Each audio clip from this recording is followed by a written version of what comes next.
2 दिन बाद स्कूल के सभी बच्चे टूर पर जा रहे हैं।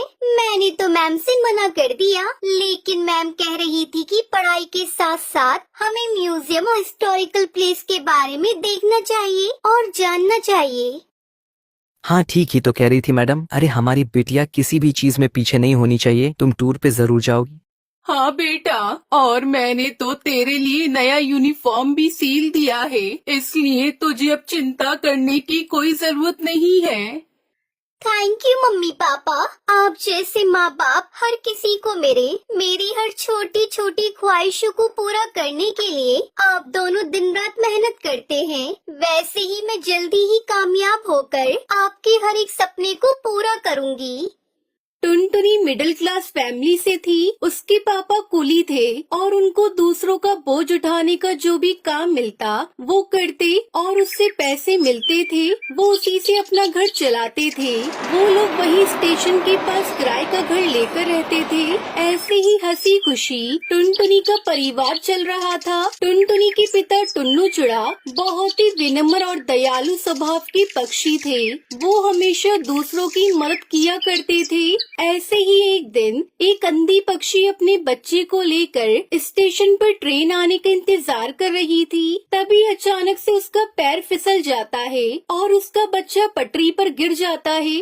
माँ मुझे बचाओ, माँ बचाओ मुझे। अरे बेटा कहाँ हो तुम? गोलू, मेरे बच्चे कहाँ हो तुम गोलू?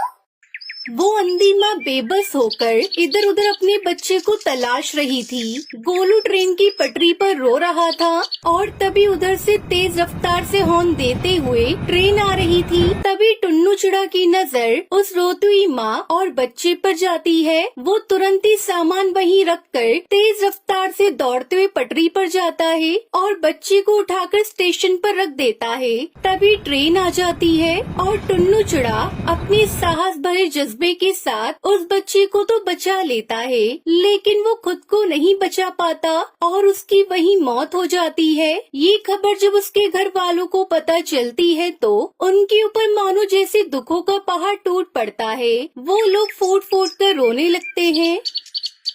माँ पापा हमें छोड़कर कहाँ चले गए? माँ हमारा क्या होगा?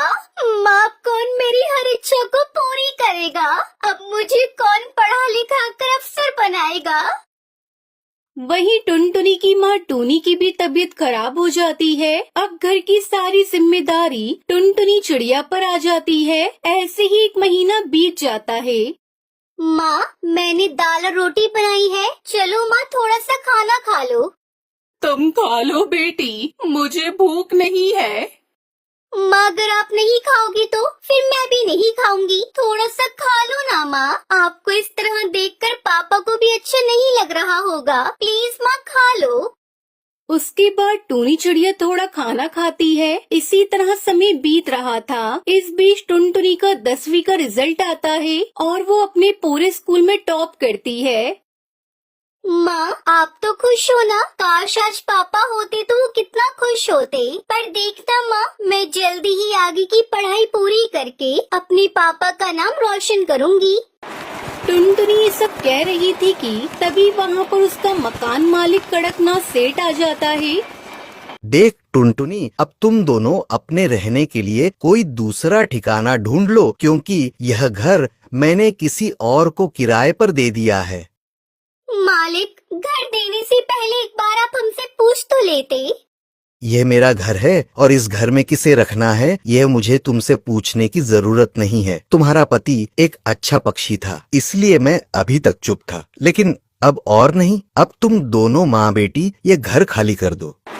उसके बाद दोनों माँ बेटी रोते हुए घर से निकल जाती है। माँ अब हम कहाँ जाएंगे माँ?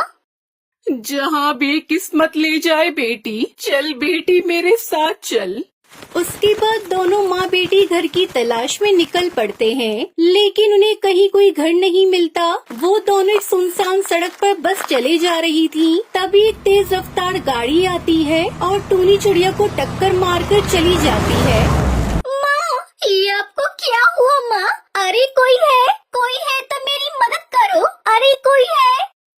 सुनसान सड़क पर उसकी मदद करने वाला कोई नहीं था। तभी उसे वहाँ एक बस दिखाई देती है और टुनटुनी चिड़िया जैसे तैसे करके अपनी माँ को बस में बिठाकर उसे चलाते हुए हॉस्पिटल ले जाती है। देखिए चिड़िया, तुम्हारी माँ के सिर से काफी खून बह गया है, हमें ऑपरेशन करना होगा। तुम जल्दी से 1 लाख रुपए जमा करवा दो। डॉक्टर साहब, आप ऑपरेशन की तैयारी करिए, मैं अभी पैसे लेकर आती हूँ। टुनटुनी उसी बस में बैठकर रो रही थी।